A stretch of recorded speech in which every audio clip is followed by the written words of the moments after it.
Bienvenue dans The Dev Talk Show. Je suis Franck Bissay, votre hôte pour ce voyage au cœur du développement logiciel au Cameroun. Nous sommes sur Kalak FM 94.5 et vous pouvez également nous écouter sur notre chaîne YouTube The Dev Talk Show Camer. Alors restez à l'écoute et bienvenue dans l'univers The Dev Talk Show. Feel Bill Beats exclusive.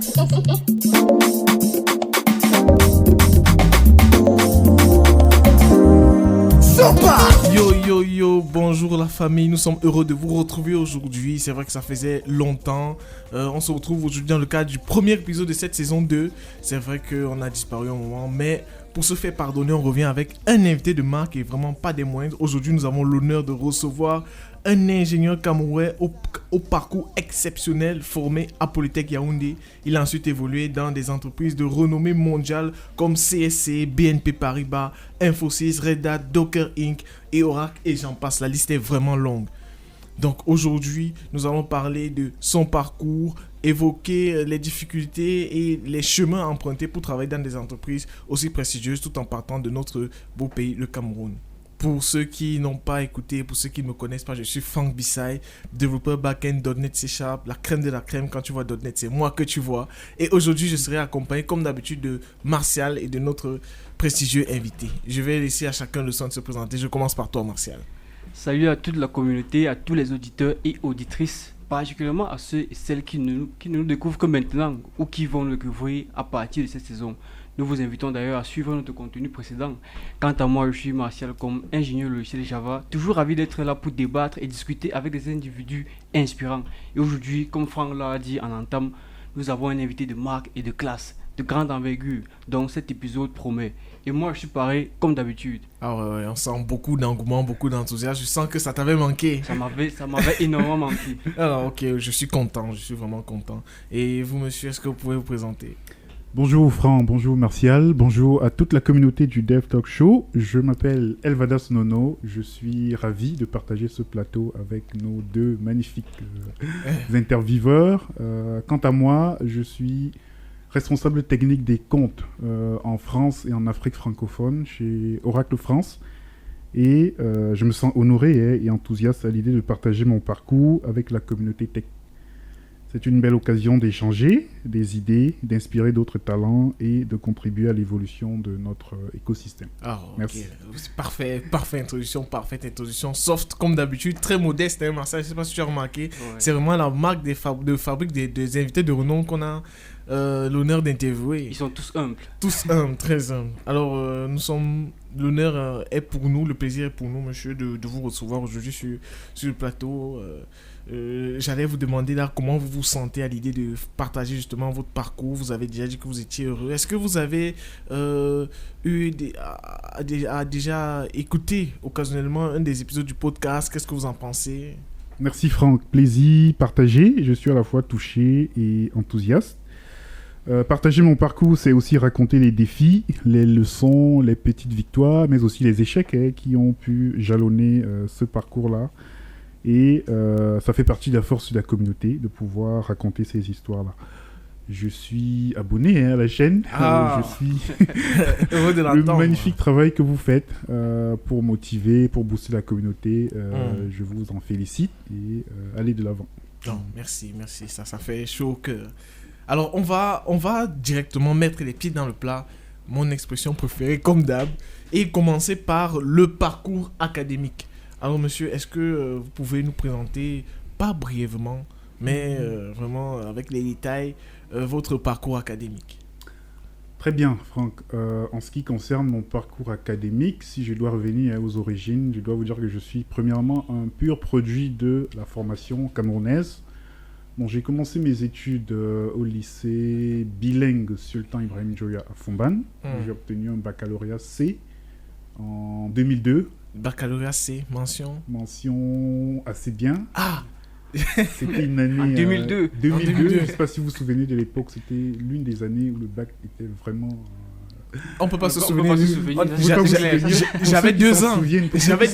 Pour ceux qui s'en souviennent... Tu étais déjà né, Martial. À l'époque même, les mentions se comptaient sur des bouts des doigts et tous ceux qui avaient la mention avaient une prime spéciale du président de la République. Je crois avoir eu une somme de 120 000 francs. Donc, à la délégation générale du ministère de l'Éducation, ici à Yaoundé, et une autre à la délégation régionale. 2 primes. 2 primes. Je ne Parfait. sais pas si ça a été reproduit, mais à cette époque-là, les résultats étaient vraiment...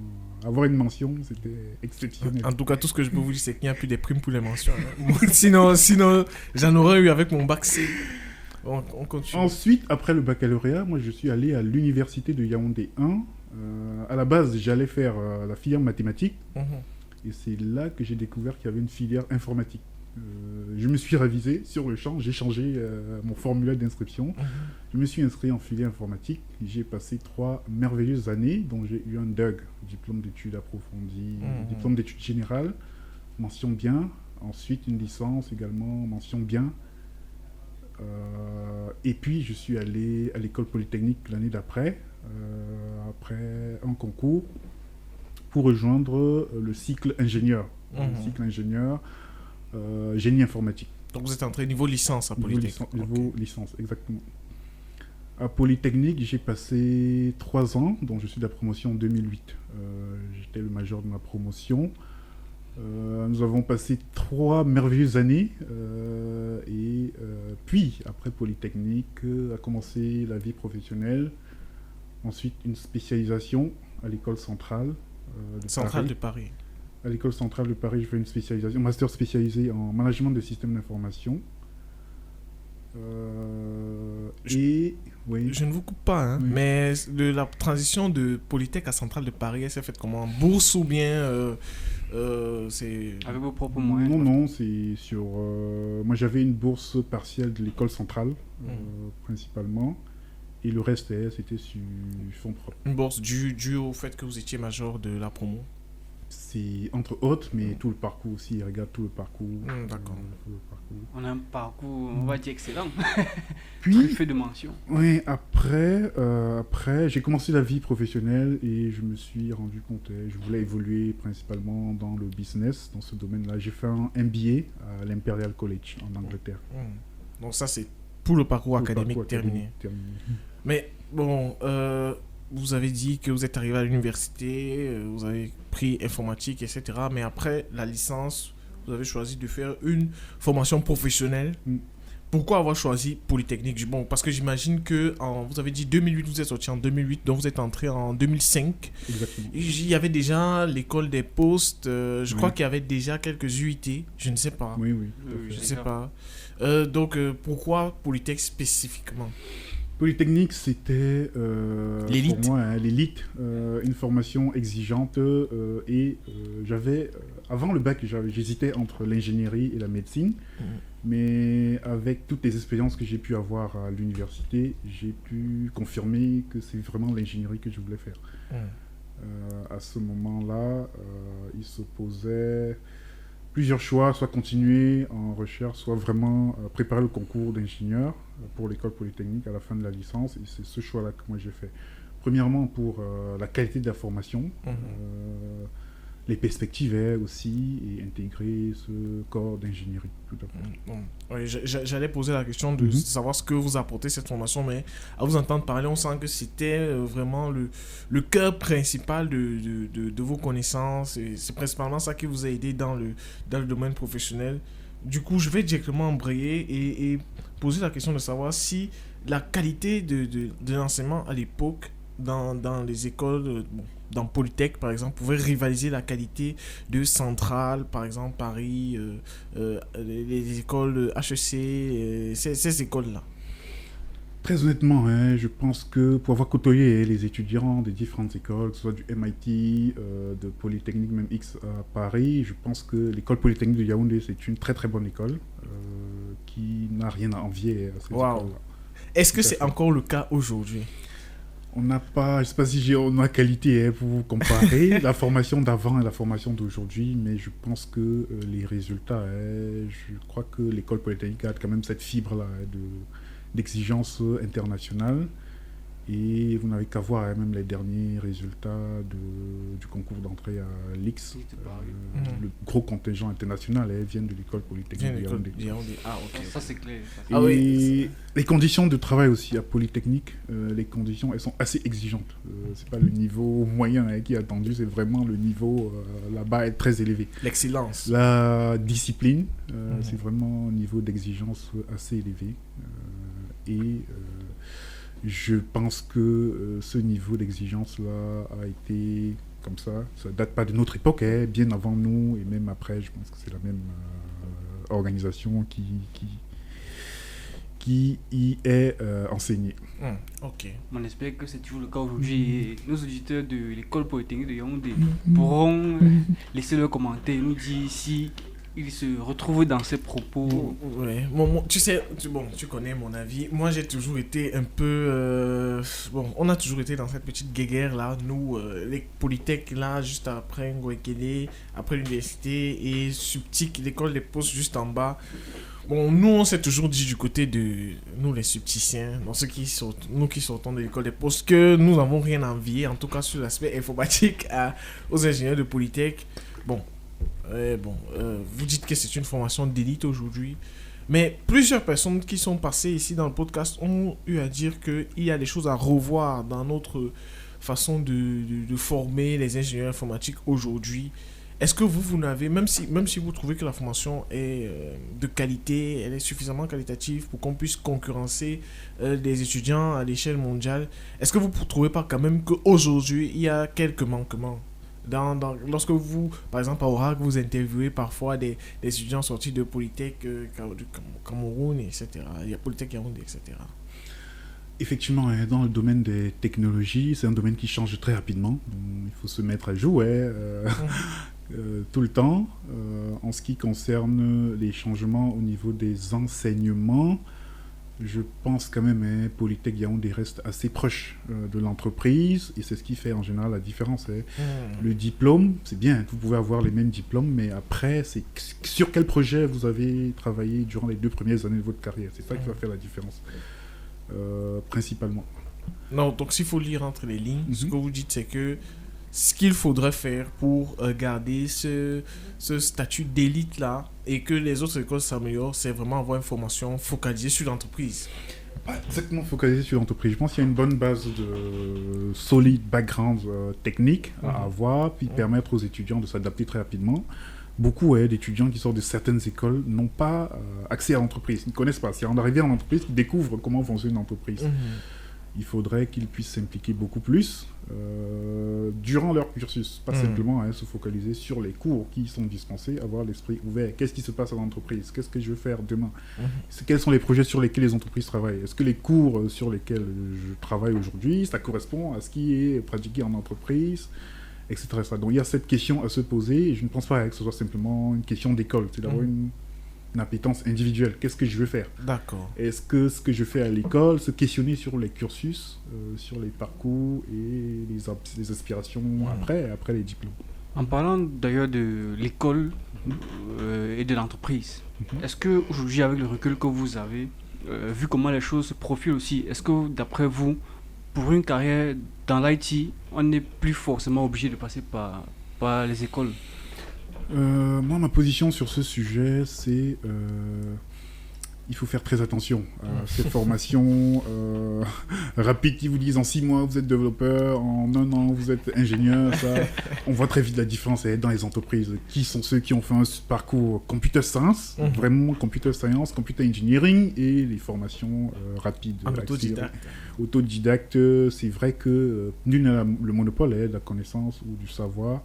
Mais ces écoles-là ont une certaine structuration. Il y a des bases solides qui leur permettent de s'adapter très rapidement après la formation. Tout à fait. C'est clair.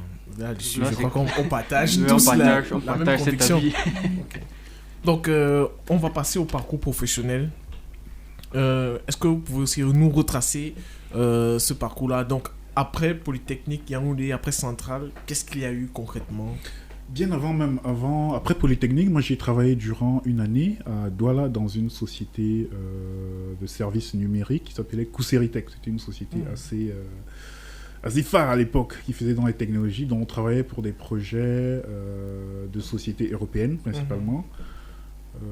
Moi, j'avais travaillé sur l'architecture orientée service à l'époque. Wow. Et une année après, nous sommes partis faire la spécialisation à l'école centrale.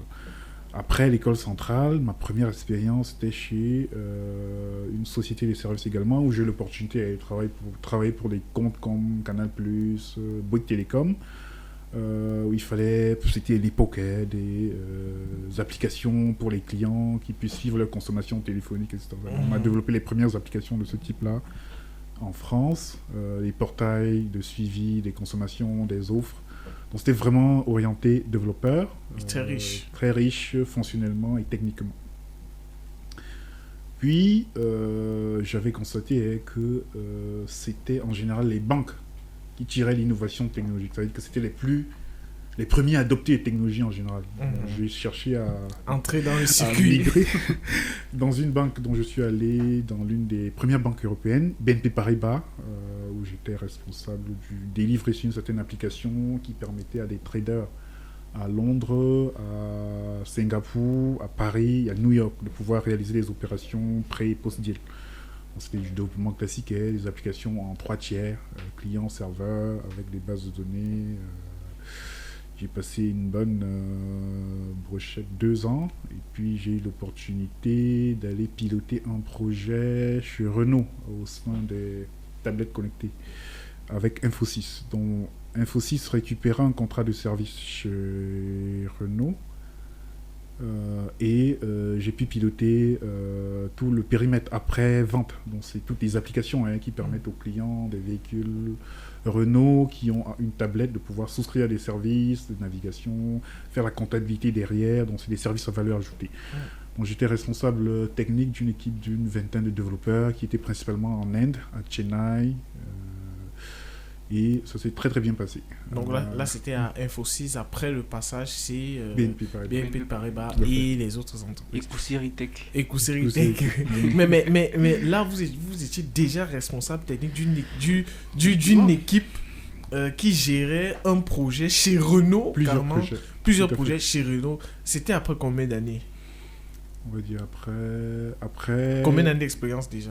C'était ma 5e année d'expérience. 5e année d'expérience. Bon, on peut dire que ça c'est déjà le niveau, c'est au-dessus du niveau senior. Mais même avant ça, parce que quand il parle de Koussiri Tech, il donne les projets d'envergure. Koussiri Tech, je ne la connais pas, mais apparemment, si on le suit, c'est une boîte qui était déjà ici parmi les top boîtes. Oui. Et ça commence fort. Dès le départ, ça commence fort. J'avais me demander comment c'était au départ. Au départ, c'est l'apprentissage. Il faut... donc, Koussiri Tech, ça a commencé par un stage. Donc, durant le stage, vous entrez en contact avec les grands frères, vous voyez un peu ce qu'ils font et vous dites « Waouh, le chemin, il va être long. » Donc, tout de suite, vous prenez conscience qu'il y a un travail important à faire pour vous-même, indépendamment des résultats qu'on attend pour votre soutenance ou votre stage, et vous vous mettez au travail. Donc ça, c'est quelque chose qui m'a toujours passionné. En dehors des cours, en dehors des cursus classiques, apprendre ce qui se faisait en entreprise, faire des projets en parallèle, contribuer, etc. Non mais, très bonne question, très pertinente Martial.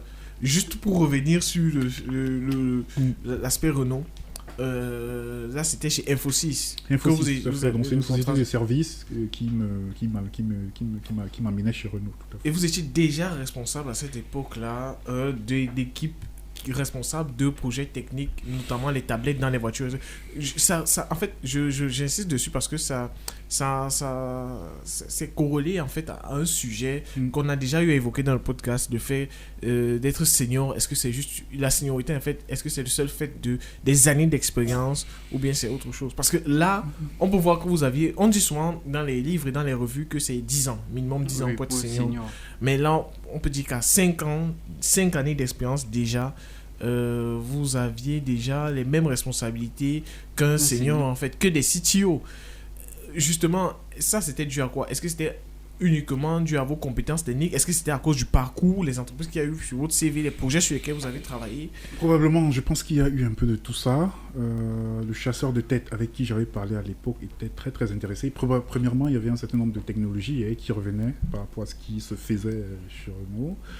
Et également plusieurs contributions open source, des publications, et ça a compté beaucoup. Donc la publication des articles, des blogs, sur des sujets complexes qui étaient probablement liés à des problématiques qu'ils auraient pu ou rencontrer dans ce périmètre-là. Après, moi j'avais une équipe jeune aussi, donc ça a peut-être aidé dans une certaine mesure. Ok. Donc on revient donc après Infosys et Renault, on va de quel côté? Après Infosys et Renault, donc là encore, on va dire que les planètes étaient à peu près alignées. J'avais déjà eu des contacts avec Red Hat. J'ai piloté chez Renault un programme de réduction des certains coûts de licence pour les serveurs d'application. Donc on est passé d'un serveur d'application IBM WebServer à Red Hat JBoss. J'ai eu l'opportunité de travailler à Red Hat, de faire les propositions, de valider tout l'écosystème chez Renault et de pouvoir généraliser un prototype qui a permis d'économiser plusieurs millions d'euros.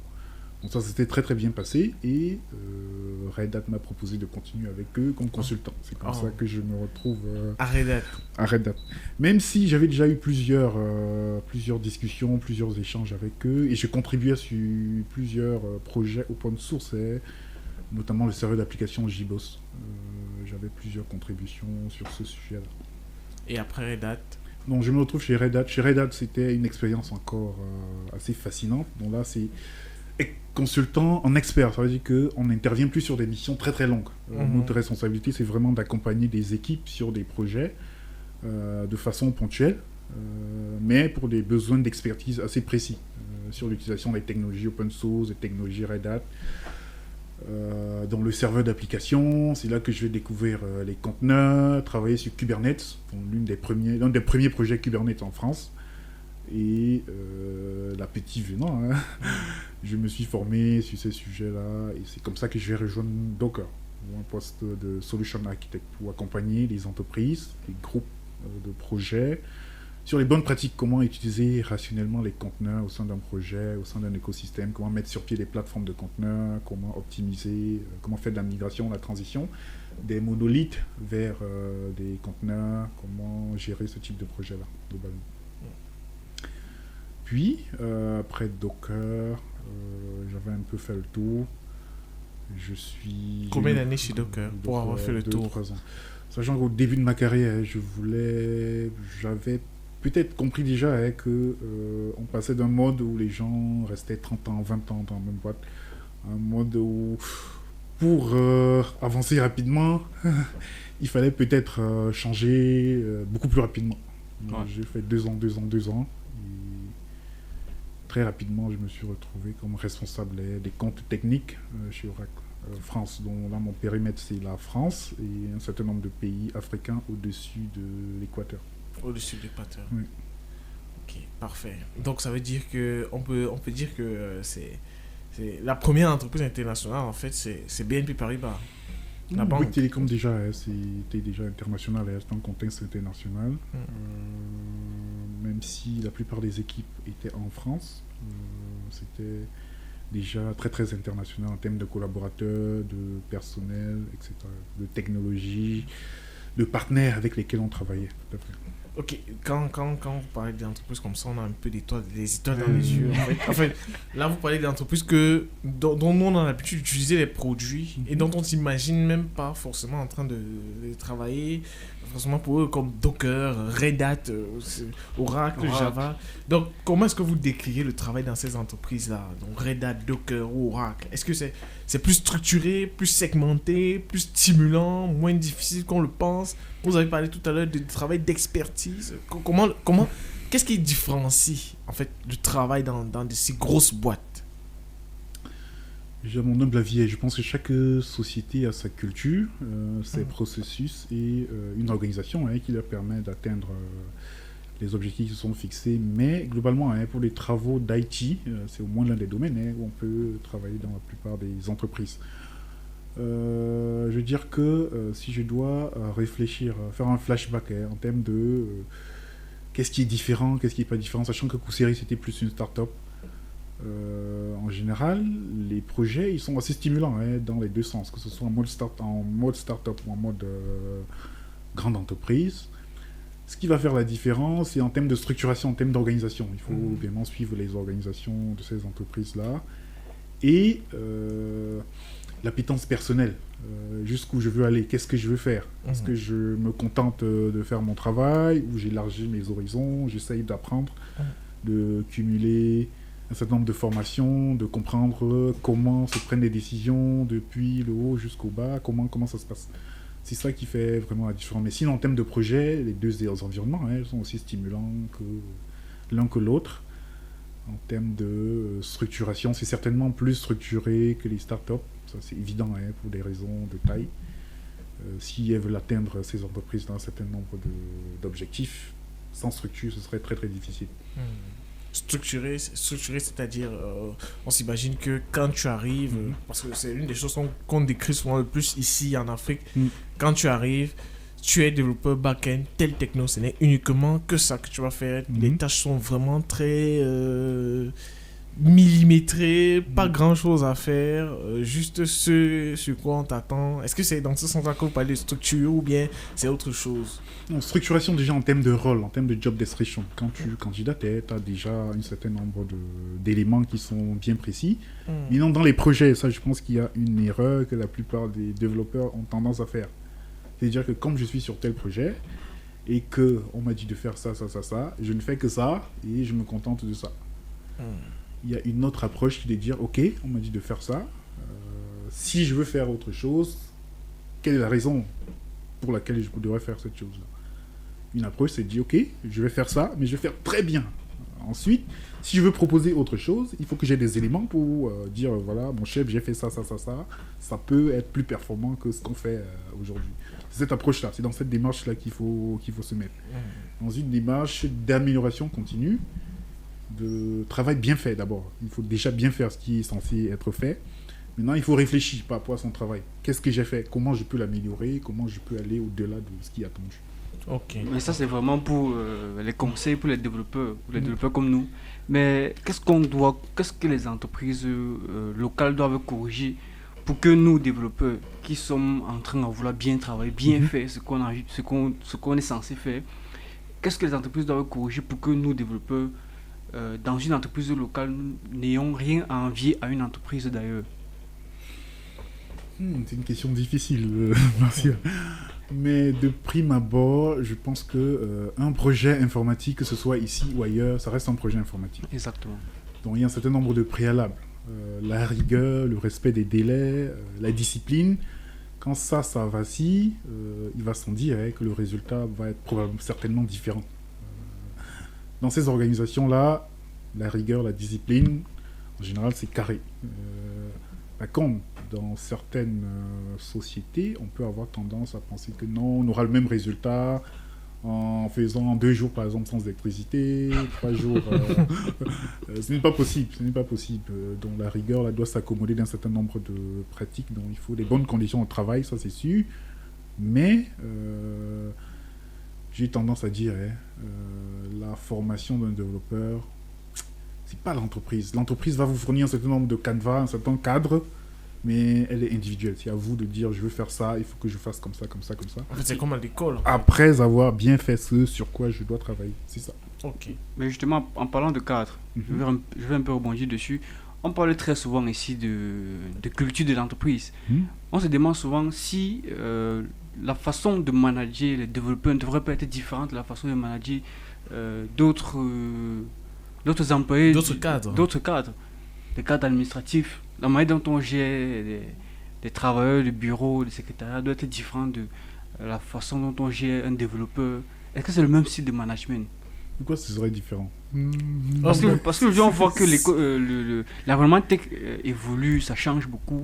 Aujourd'hui, les développeurs ne sont plus à même de travailler de 8h à 18h collés sur... C'est ça, c'est un débat. Je sens que l'invité semble un peu réticent, mais c'est vrai que ça pourrait être différent. La preuve est que, par exemple, un cadre normal, administratif ou juridique, je sais pas trop... quand il va arriver, on va lui demander de faire du 8h, 17h. On va surveiller qu'il a son poste pendant ce temps et tout. Mais le travail du développeur est différent, en ce sens où quand tu vas arriver, les tâches qu'on a prévues sur la journée peuvent être terminées après midi. avant midi. Donc, dès ce moment-là, on comprend que le management doit être un peu plus différent. Tout comme les tâches que tu as faites, tu peux te retrouver de rester au bureau jusqu'à minuit ou alors de continuer, si c'est par exemple un debug ou bien une configuration, après chez toi. Donc, le management, en fait, du développeur peut être différent dans ce sens-là. Et aussi le fait que je ne veux pas cracher sur les autres métiers, mais il y a quand même un certain stress particulier lié au domaine, le fait de tout le temps rester devant la machine, le fait d'avoir besoin de changer de cadre, le fait qu'il y a aujourd'hui une culture remote, hybride. Donc, c'est dans ce sens-là. Ça, j'entends bien, mais je pense qu'il y a une certaine frilosité de certaines entreprises en raison des dérives, surtout du comportement des développeurs, qui peuvent parfois être difficiles à gérer pour 1001 raisons. Mais ce n'est pas parce que je suis développeur, j'ai fini à 12h que je dois partir. C'est l'opportunité de chercher à améliorer ce qu'on a déjà fait, de documenter, de faire des choses pour aller au-delà de la job function. Non, mais je prends ça. Mais je reconnais, en termes de management, aujourd'hui, pour un développeur, il n'y a pas besoin d'être scotché 24 heures sur 24 ou 8 heures à 19 heures dans son bureau pour produire les résultats. Exactement. Je crois que nous sommes rentrés dans une ère où les modes hybrides vont sans doute se poursuivre et il faut simplement une certaine flexibilité qui doit s'accompagner en contrepartie d'une responsabilité. Une responsabilité des résultats est très très prononcée à ce niveau-là. Tout à fait. Donc, on va revenir sur le fil conducteur de l'émission. Dans ces grosses entreprises-là, style Oracle, Microsoft, Docker, dans l'imaginaire collectif, les salaires sont souvent mirobolants. Dès qu'on entre là-bas, on est à l'abri. Est-ce que c'est réellement le cas? Enfin, moi, je pense que c'est le cas. Je veux juste la confirmation. Je pense que les attentes salariales sont très différentes en fonction des entreprises, de la géographie, dans quel pays vous vous trouvez, dans quel département vous vous trouvez. Et ça, c'est une problématique que les développeurs doivent bien comprendre. C'est pas parce que je développe que l'entreprise gagne de l'argent. Mon salaire, il est proportionnel à ma contribution. Est-ce que je contribue à ce que l'entreprise gagne de l'argent? Donc, chaque développeur doit se poser la question. Quelle est ma contribution au succès de l'entreprise?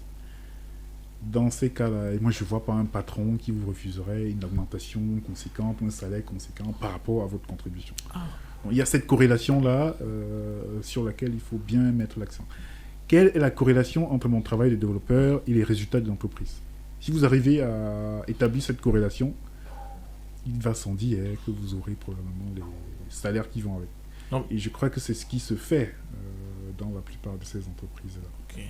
Donc ça veut dire qu'aujourd'hui, ce qu'on voit souvent là sur YouTube, un peu cette mode-là de A Day in the Life of a Software Engineer at Microsoft, Oracle et tout, quand ils nous parlent de leurs contrats et tout, en fait, ces contrats-là, ils ne suivent pas forcément une grille salariale précise, c'est vraiment en fonction du développeur. Il faut comprendre les politiques salariales dans les entreprises de la tech en général. Vous avez un salaire, il y a des salaires en général. Si on doit faire un merge de toutes les options, vous avez des salaires fixes, vous avez des variables, vous pouvez avoir des stocks en fonction des entreprises dans lesquelles vous vous trouvez.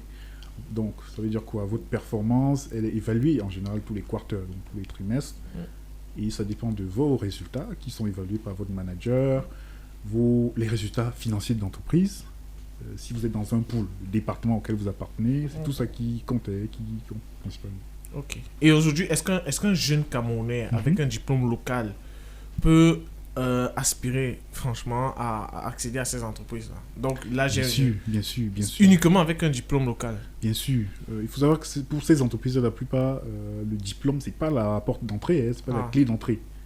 C'est qu'est-ce que vous savez faire principalement, qu'est-ce que vous avez, qu'est-ce que vous savez faire, qu'est-ce que vous pouvez faire. Moi, je connais plusieurs Camerounais qui ont été recrutés il y a un dont je me souviens très bien, lors d'un voyage à Nairobi, chez Oracle. C'est un jeune Camerounais. Il n'a même pas un bachelor. Par contre, lors de ses entretiens chez Oracle, il a été exceptionnel. C'est-à-dire qu'il maîtrisait même le produit plus que les product managers qui sont censés connaître le produit C'est-à-dire que c'est un problème de compétence. Qu'est-ce que et de valeur ajoutée? Quelle est ma valeur ajoutée par rapport aux autres candidats, par rapport au poste? Le diplôme, oui, c'est bien, ça vous donne une certaine assurance, un certain background, mais c'est pas ça qui va faire quand on vous embauche dans telle ou telle entreprise. Et est-ce que c'est possible aujourd'hui d'entrer dans ces entreprises-là jeunes, relativement jeunes, donc moins de 30 ans? Bien sûr, moins de 30, même moins de 20 ans, c'est possible. Il y a des programmes gradués, même pour le cas d'Oracle, par exemple, il y a un programme qu'on appelle Génération Oracle, qui recrute des jeunes pour les former durant 2 ans sur la plupart des métiers d'entreprise.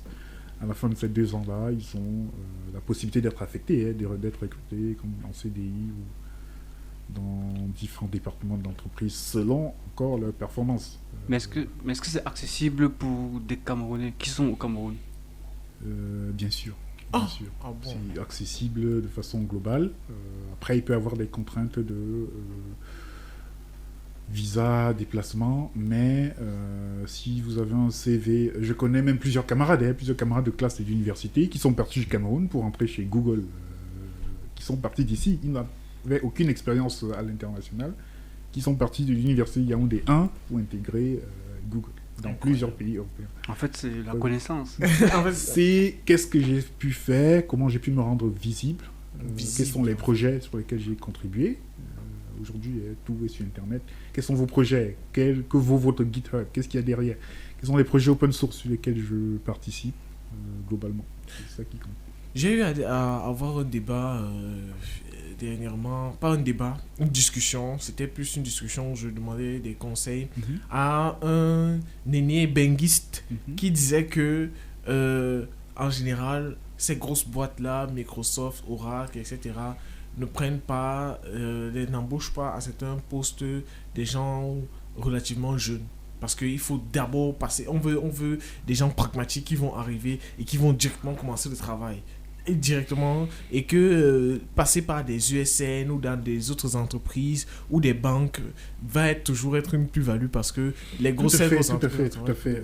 Dans certains postes, à certains postes de responsabilité, évidemment, vous comprenez que les exigences sont assez élevées. Si vous devez, par exemple, gérer un certain nombre de comptes, on attend que vous ayez au moins pratiqué dans ce domaine-là au moins 5-10 ans. Est-ce que c'est plus les expériences, les projets, comme j'ai dit, et les projets, le background, que les diplômes? Ok. Donc là, on a parlé de contribution open source, vraiment avoir une belle image, publier tout. S'il fallait réorganiser tout ça et recommander un plan de carrière concret pour un jeune développeur camerounais ambitieux comme moi, qui rêve de travailler chez Microsoft et tout ça, ce serait quoi le PAF? Donc ça veut dire que tu es sorti de l'école, tu fais quoi pour arriver à un certain niveau chez Microsoft, etc. Sur le plan de image, contribution, boulot, tout ça. Je ne parle pas pour Microsoft, je pense qu'il y a tous les collaborateurs Microsoft que vous pourrez interroger sur le sujet. Mais de façon générale, il faut déjà connaître la culture d'entreprise, pourquoi vous voulez y aller, quelle sera votre contribution.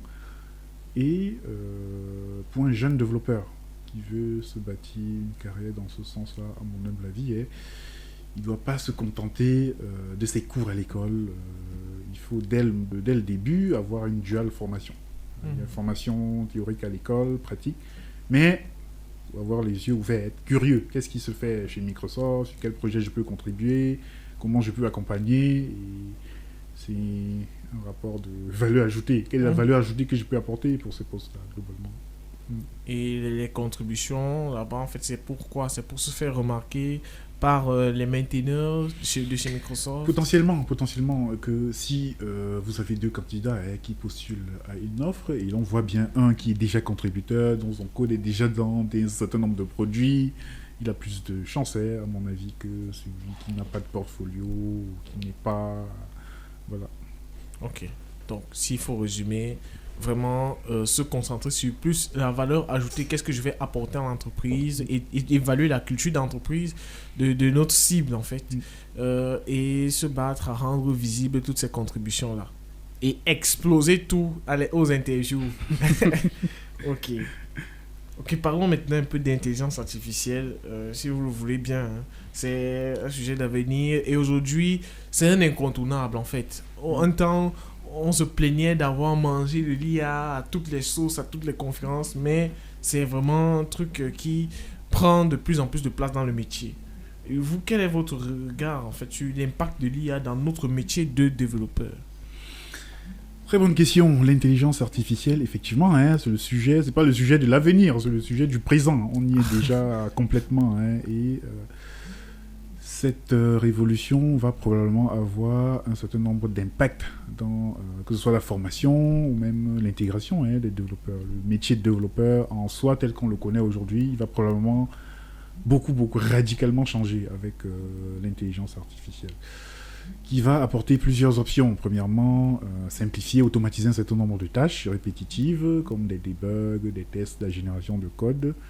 Mais c'est également une opportunité pour le développeur afin qu'il soit beaucoup plus productif. Donc, il y a des compagnons, je pense que vous connaissez, Copilot, Oracle Code Assist et tout le reste, qui vous permettent d'aller beaucoup plus vite. Donc, il y a plusieurs théories qui prédisent la fin du métier de développeur, mais de mon point de vue, je suis plutôt d'avis que l'IA ne va pas... les développeurs ne vont pas être remplacés complètement par l'IA, mais un développeur sera probablement remplacé par un autre développeur qui maîtrise mieux les outils d'intelligence artificielle pour faire beaucoup plus rapidement et beaucoup plus efficacement le même travail. Mais bon, sauf que la question maintenant, c'est quoi un développeur qui maîtrise mieux l'IA? Parce que par rapport à ce sujet, il y a une question qui revient très souvent. Est-ce que le fait que la nouvelle génération de développeurs commence à prendre en main des technologies avec des IA n'est pas le début du déclin du niveau de logique ou probablement, ça se tient comme raisonnement. Le fait de pouvoir générer, copier-coller des bouts de code, est-ce que nous devenons moins intelligents? Il faut savoir toute raison garder et savoir s'en servir. À quel moment je vais l'utiliser, ça ne me dédouane pas de comprendre les basics, les fondements. Mieux je sais, mieux je connais les fondements. Plus je connais les fondements, mieux c'est.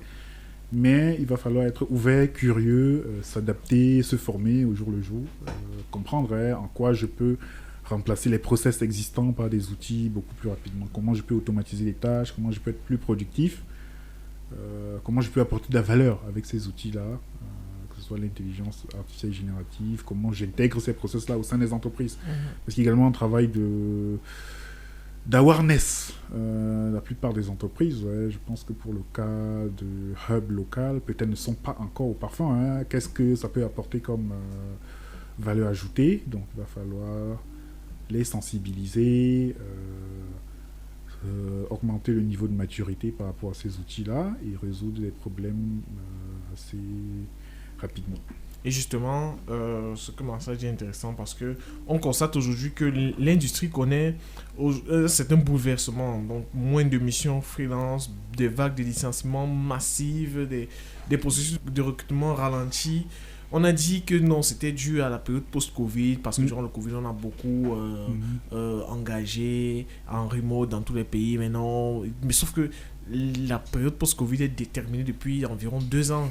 Mais les vagues de licenciements massifs continuent.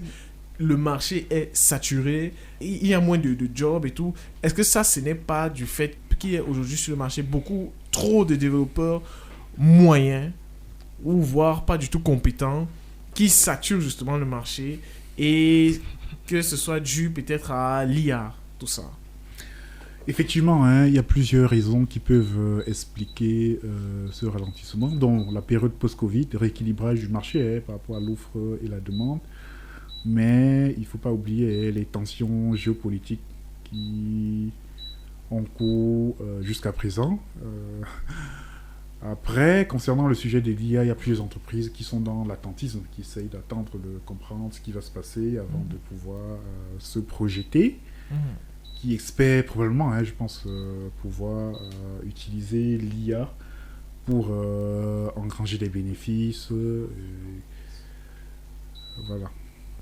Est-ce que l'industrie va est amenée à se stabiliser ou alors ce climat-là est amené à durer? Je pense que... l'industrie va probablement... Le marché va certainement revenir à son point d'équilibre mais il va falloir, au niveau des développeurs, beaucoup d'adaptation dans tous ces changements liés à l'IA, reconversion professionnelle potentiellement, nouvelle formation, c'est sûr. Ok. J'aimerais maintenant qu'on termine en parlant un peu du MBOA, hein, le Cameroun et l'écosystème tech local, Continent. et aussi d'entrepreneuriat et de transmission. Donc, parlant du Cameroun, de l'écosystème tech local, avant d'entrer de plein fouet dans le sujet, est-ce que vous avez déjà un avis général sur notre écosystème tech camerounais actuel?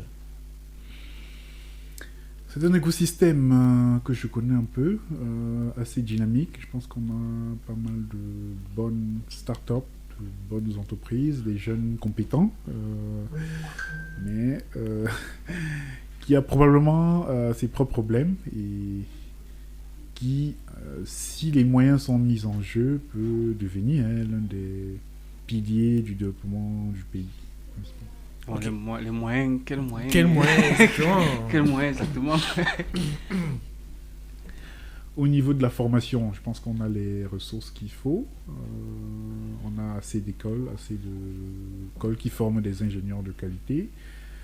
Et comme j'ai dit tout à l'heure, la différence entre les ingénieurs d'une même promotion qui, 2 ans après, c'est sur quel projet on a travaillé. C'est ça qui va faire la différence. Donc, il faut un certain vivrier de projets, c'est ça qui va faire la différence. Un vivier de projets, des ressources logistiques pour accompagner les PME, peut-être une contribution au projet du gouvernement. Est-ce que, avec toutes ces compétences-là, il y a certainement un fort besoin de digitalisation dans les procédures publiques, dans le fonctionnement de l'administration. Il y a pas mal de projets sur lesquels il y a du travail. Est-ce que vous êtes en train de dire que le véritable problème, c'est qu'aujourd'hui, l'État ne donne pas assez de missions aux entreprises locales et donne beaucoup trop de missions, confie trop de missions aux entreprises occidentales, aux gentils, et je ne sais, j'en passe. Non, après, l'attribution d'un projet, dans l'appel d'offres, ça répond à un certain nombre de critères. Donc, si les entreprises ne sont pas structurées, n'ont pas la structure, la capacité financière, au nombre de personnel pour soumissionner à ces appels d'offres-là, c'est problématique. Donc, il va falloir probablement avoir des regroupements, avoir des sociétés fortes.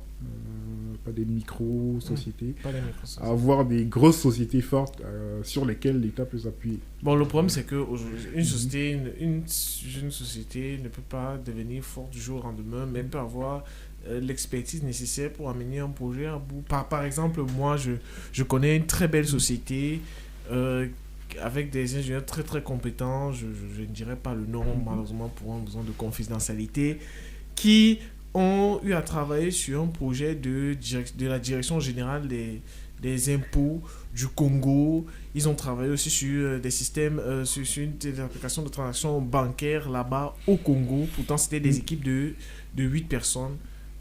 Mais nous sommes, par exemple, au Cameroun, la DGI a un site qui fonctionne à peine. Je crois qu'il est toujours, à l'heure actuelle, il est toujours... bancal. Il est toujours en opérationnel. Bon. Quand vous parlez de... Est-ce que vous ne pensez pas que justement quand vous parlez d'environnement et tout ça, c'est lié, que même si vous ne remplissez... Si une entreprise qui a eu à travailler sur des projets d'envergure comme ça dans un autre pays voisin et que vous n'arrivez pas à lui confier un projet similaire ici à cause d'un besoin de structuration, c'est justement qu'il y a un problème dans ces histoires de structuration-là.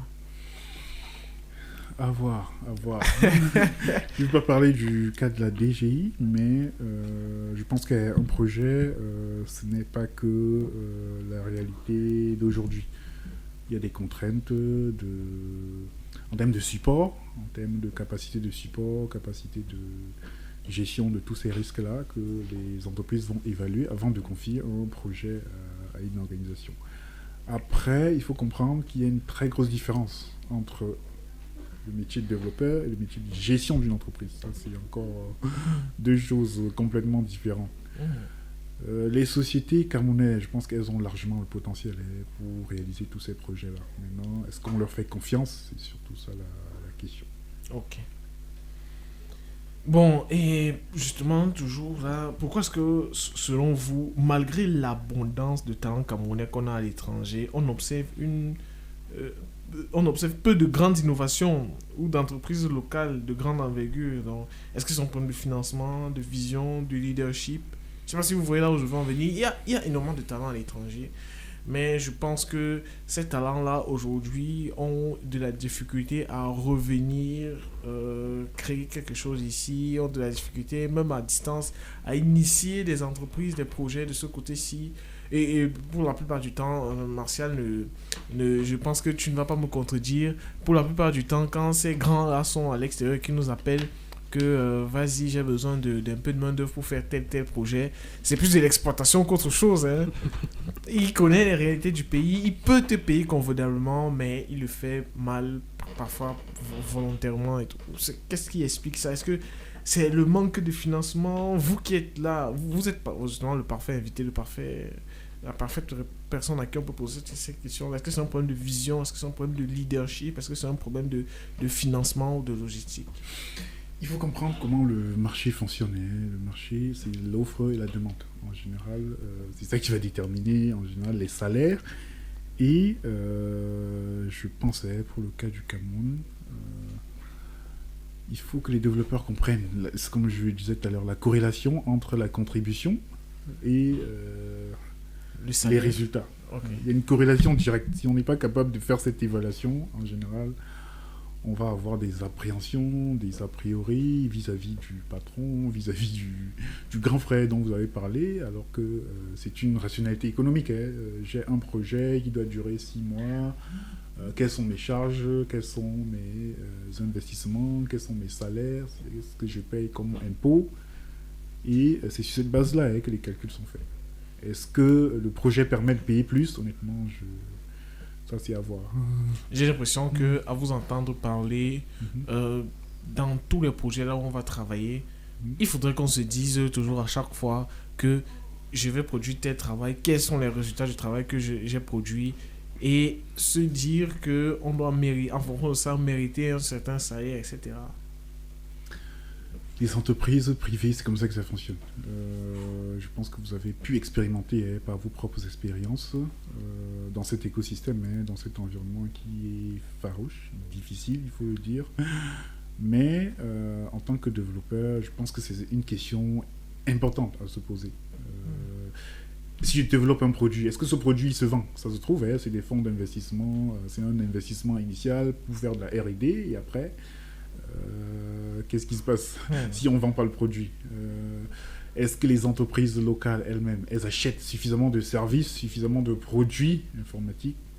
Est-ce que les entreprises elles marketent bien leurs offres? C'est autant de questions qui se mixent et qui au final créent cette confusion-là. Si vous regardez le marché des États-Unis, c'est différent. Typiquement, vous avez des salaires plus élevés. Pourquoi? Parce que les sociétés les plus rentables sont les sociétés IT.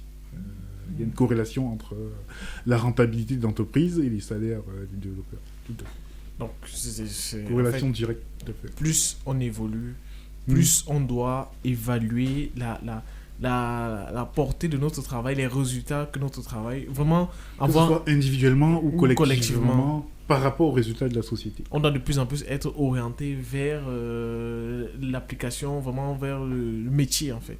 Et d'ailleurs, ça m'amène à une petite parenthèse. J'ai remarqué dernièrement, par exemple avec mon client actuel, que plus le temps passe et plus sa seniorité évolue, et plus je suis moins évalué sur le code que je produis, mais plus sur ma capacité à comprendre le métier et vraiment comprendre comment l'application fonctionne. Donc à un moment donné, c'est plus forcément sur le code que je produis. Bon, il reste important parce que avec des années, le code doit être de plus en plus parfait, mais c'est plus ma capacité à comprendre vraiment l'aspect métier du truc et à coordonner les jeunes développeurs. Plus on montait dans la hiérarchie, moins on est évalué sur le code, typiquement. Ça, c'est un élément important à comprendre. Après, il y a plusieurs types de profils. Est-ce que je veux faire développeur, architecte, ou je veux vraiment évoluer vers les fonctions métiers, les fonctions business? C'est une question importante à laquelle chaque développeur doit pouvoir répondre de façon individuelle et en son âme et conscience. Chacun a ses appétences. Qu'est-ce que je veux faire? Mais il faut comprendre que le coût du développement, plus vous êtes senior, plus vous coûtez à l'entreprise pour développer un projet. Ça, c'est sûr, donc vous êtes une charge importante. Plus vous êtes senior, plus votre coût, votre TGM, il est élevé. Après, les entreprises, la question, elle est mathématique. Comment je fais plus de résultats avec une équipe de développeurs? Est-ce que je vais prendre 5 seniors ou je vais prendre un senior et plusieurs juniors? C'est une configuration mathématique à évaluer. Et la différence entre vous, en tant que senior, et les juniors, c'est quoi? C'est pas au niveau du code. On vous attend en tant que senior. C'est la capacité à organiser un travail d'équipe, à comprendre les besoins métiers du client. C'est ça la valeur ajoutée, c'est ça la valeur que vous allez apporter. Je vois. Et à gérer les juniors qui, eux, pourront faire le travail technique. Donc, plus on va monter dans la hiérarchie, moins les responsabilités évaluées porteront sur le code. On sait que ça, c'est un acquis. C'est un prérequis même pour être à cette position-là. Donc, c'est pas sur ça qu'on va vous juger, c'est sur d'autres compétences. Ok. Et ce que vous venez de dire m'amène à une question. Quand vous parlez de senior qui doit accompagner les juniors, c'est là-dessus qu'il est évalué. Est-ce que vous êtes plus de l'école, on embauche des seniors ou on fabrique nos seniors? Bonne question. C'est une très bonne question. Moi, mon avis, je pense il est tranché. Il faut du 50-50. En général, moi, j'aurais une appétence. Il faut des gens qui soient formés, qui aient suivi toutes les étapes, mais à un certain niveau, lorsqu'il faut scaler, il faut faire appel à des seniors qui ont une expertise différente de la vôtre, qui ont fait d'autres projets pour avoir une vision différente simplement sur le projet et pouvoir créer un collectif de compétences qui puisse réaliser le projet. Donc, c'est pas X ou Y, c'est comment on construit une équipe de compétences pour réaliser le projet en face. Ok. Donc un mix des deux. Ouais. Ok, parlons maintenant, on sort par l'entrepreneuriat. Est-ce que vous, particulièrement, vous avez un projet ou des ambitions personnelles liées au Cameroun dans le domaine de l'entrepreneuriat, de la formation, du mentorat, des startups, innovation tech, etc. Pour l'instant, c'est en réflexion, mais je pense que d'ici peu, on aura des nouvelles. Ok. Je ne peux pas en dire plus. Est-ce que vous trouvez que c'est beaucoup plus compliqué d'entreprendre aujourd'hui au Cameroun que dans d'autres pays comme la France, le Sénégal ou Madagascar? Chaque pays a ses réalités, mais en termes effectivement d'entrepreneuriat et surtout dans le domaine technologique. Parce que le pays, c'est peut-être pas la première destination vers laquelle les entreprises vont se tourner. Quand je regarde par exemple les géants de la tech, ils vont principalement en Afrique du Sud, à Nairobi. Aujourd'hui, ils vont aussi au Nigeria, en Côte d'Ivoire.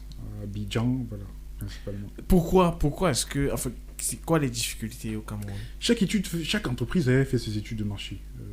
Non, mais là, quand plusieurs entreprises... Quand vous dites qu'en général... ce n'est pas la première destination vers laquelle ils vont se tourner, c'est qu'il y a quand même déjà un certain nombre de raisons qui ont vocation à revenir à chaque fois qu'ils font des études et tout. Et selon vous, c'est quoi? Il y a plusieurs éléments. Les difficultés que regardez, je pense que le premier indicateur avec lequel vont regarder, c'est le classement Doing Business.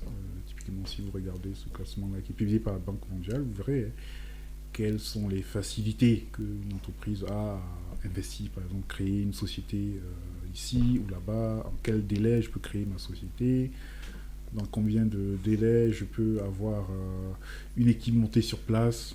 Et ces éléments-là permettent d'aiguiller en général le choix de ces entreprises-là. Je pense qu'aujourd'hui, on n'est pas très bien classé dans ce classement-là et c'est probablement l'une des raisons principales. Quand ces entreprises à l'international, elles ont le regard fixé sur ce tableau-là, Doing Business. Et en fonction, elles vont choisir l'environnement le plus favorable dans ce classement-là. Capacité à scaler, capacité à embaucher une équipe sur place. Parce que, en termes d'embauche, ça, je crois que le problème n'est pas trop à ce niveau-là. En termes de climat des affaires en général, est-ce que si j'installe un data center, j'aurai de l'énergie à 100% du temps comment oui, il y a tout ça qui compte. Donc là, on voit déjà que, en fait, vous voulez évoquer les problèmes d'électricité, d'eau, enfin, d'environnement, enfin, de sous-développement en général. L'environnement en général. Comment est-ce qu'il est favorable pour l'entreprise, pour ses opérations? Elles évaluent tout ça et elles voient qu'est-ce qui leur permet de gagner au change. C'est clair, les télécoms, le transport. Le transport, voilà. La connexion Internet, le débit. Ok. Et avec votre expérience entrepreneuriale, je suppose que vous avez eu à solliciter énormément de jeunes Camerounais. Qu'est-ce que vous pensez de cette nouvelle génération? Enfin, combien de générations est-ce que vous avez d'abord vu passer? Oui. Est-ce que avec le temps, les générations sont de plus en plus intéressantes, ou alors il y a de plus en plus, elles sont de plus en plus de moins en moins qualitatives? Et qu'est-ce que vous pensez de chacune de ces générations-là? Je pense que si je devrais avoir un avis tranché, a priori, les nouvelles générations, elles ont un rapport au travail qui est différent des anciennes générations. La génération Z, elle est particulière. Leur rapport au travail est très différent et il faut savoir comprendre quels sont leurs drivers, leurs motivations et pouvoir les manager différemment des anciennes générations qui, elles, comprennent parfaitement, ont compris très tôt quels étaient les enjeux et comment ça se passait en entreprise. Donc les nouvelles générations ne comprennent pas trop les enjeux, quoi. En tout cas, elles sont moins professionnelles. Il y a un décalage. On peut dire qu'elles sont moins professionnelles. Je ne vais pas généraliser, mais après, quand on essaye de voir les comportements en entreprise, il y a un certain décalage. Des comportements comme ça qui sont répétitifs et qui témoignent d'une certaine différence avec les générations d'avant. Donc en gros, ça veut dire que si je vous suis bien, pour se démarquer aujourd'hui dans cette génération Z là, qui est ma génération, enfin qui est la nôtre, ce qu'il faudrait, c'est être très professionnel, discipliné. C'est un des éléments, en tout cas, sur lesquels il y a beaucoup de conflits au travail entre les nouvelles générations et les anciennes générations. Ok. La discipline, le professionnalisme. Et s'il fallait, si vous aviez un conseil fort à adresser à un jeune développeur camerounais souhaitant percer à l'international, avoir une carrière prolifique comme la vôtre, qui, je ne doute pas, n'est pas encore à sa fin. Et donc, qu'est-ce que vous lui donneriez comme conseil? Très bien. C'est une question à la fois difficile, mais bon, je pense que en tant que jeune, si on veut jeune Camerounais qui évolue dans cet écosystème, la première chose, moi je dirais, c'est d'être curieux et d'être assez humble pour voir ce qui se passe dans les entreprises, pas que sur le plan local, même au plan international, et pouvoir avoir un double cursus, c'est-à-dire individuel. C'est-à-dire que j'ai le cursus que je fais dans mon université ou mon parcours. Mais à côté, qu'est-ce que je fais? C'est ça la différence. C'est ça qui va faire la différence après. Qu'est-ce que je fais en dehors du temps scolaire, en dehors du temps universitaire, pour, à la sortie de l'école, avoir un niveau international? Est-ce que je me contente de mes cours, des projets de l'école, ou alors j'essaye de trouver des projets, des stages, même si ce n'est pas payant, même si c'est des stages gratuits, qui me permettent de me mettre à niveau sur un certain nombre d'éléments. Après, il y a un élément très important, il y a une différence entre le savoir-faire et le faire savoir. Il faut préparer, il faut être visible dans ce domaine-là. Il y a des millions de développeurs à travers le monde. Il faut être visible, donc il faut contribuer à des projets open source. Même une contribution toute minime, ça vous met le pied à l'étrier et de fil en aiguille, vous allez rencontrer des personnes, des projets qui vont probablement vous connecter avec d'autres opportunités. Parfait. Troisième point, c'est vrai que Cameroun est bilingue, mais il faut s'assurer qu'à la sortie de vos études, vous soyez parfaitement bilingue en anglais, que vous soyez capable de vous exprimer clairement en anglais. Ça, c'est un élément important qui fera la différence. Parfait. Je crois que ces conseils ne vont pas tomber dans les oreilles des sourds. Ok, un dernier mot, Martial. C'était un échange très inspirant. Moi, en tout cas, j'ai été inspiré. Je ne m'attendais pas à moins que ça. Donc, je suis très satisfait de cette interview. J'espère que les auditeurs et les auditrices pourront aussi profiter de cet échange. D'ailleurs, on n'a pas parlé. J'avais envie qu'on parle de la place des femmes dans la tech. Quel est votre ressenti international par rapport à ça? C'est vrai qu'on touche à la fin de l'émission. Ouais, je crois qu'on... Mais j'ai un conseil. Un conseil, c'est de dire aux jeunes filles, c'est un métier qui est fait pour vous. Allez-y, lancez-vous. Donc ça commence très tôt, déjà dans les filières scientifiques. Il faut plus de jeunes filles. On n'a besoin que de son cerveau. C'est pas un travail physique. C'est tout à fait adapté pour des jeunes filles. Et moi, je recommanderais à toutes les passionnées, si vous avez des questions, n'hésitez pas à poser-les. Et c'était pas un domaine réservé aux hommes. C'est un domaine vraiment qui peut convenir à la fois aux hommes, aux femmes, à toute autre personne. Parfait, parfait. Et un dernier mot peut-être? Merci à vous pour cet échange. J'espère qu'il a inspiré plus d'un. Ça a été un plaisir de partager ce moment avec vous. Merci à tous. Ok, c'est moi qui vous remercie. Je remercie aussi Martial. Donc, on arrive donc au terme de cet épisode-là. Merci à tous ces auditeurs fidèles qui nous auront suivis jusqu'au bout, où on a évoqué le parcours monstrueux de l'invité du jour, autant sur le plan académique que professionnel. Il nous a donné énormément de conseils pour atteindre un tel niveau de carrière. Donc, on espère que cet épisode-là vous a plu. On remercie particulièrement Kalak FM et particulièrement Serge IL sur le 94.5. N'hésitez pas à vous abonner sur notre chaîne YouTube The Dev Talk Show Camer et à nous écrire. Le numéro n'a pas changé, c'est le 651 86 91 09. Nous mettrons aussi les LinkedIn. Il y a un abonné qui a demandé ça. On mettra les liens LinkedIn en premier commentaire de la chaîne épinglé ou en description. Donc c'était The Dev Talk Show, le podcast tech où on parle franchement et sans langue de bois.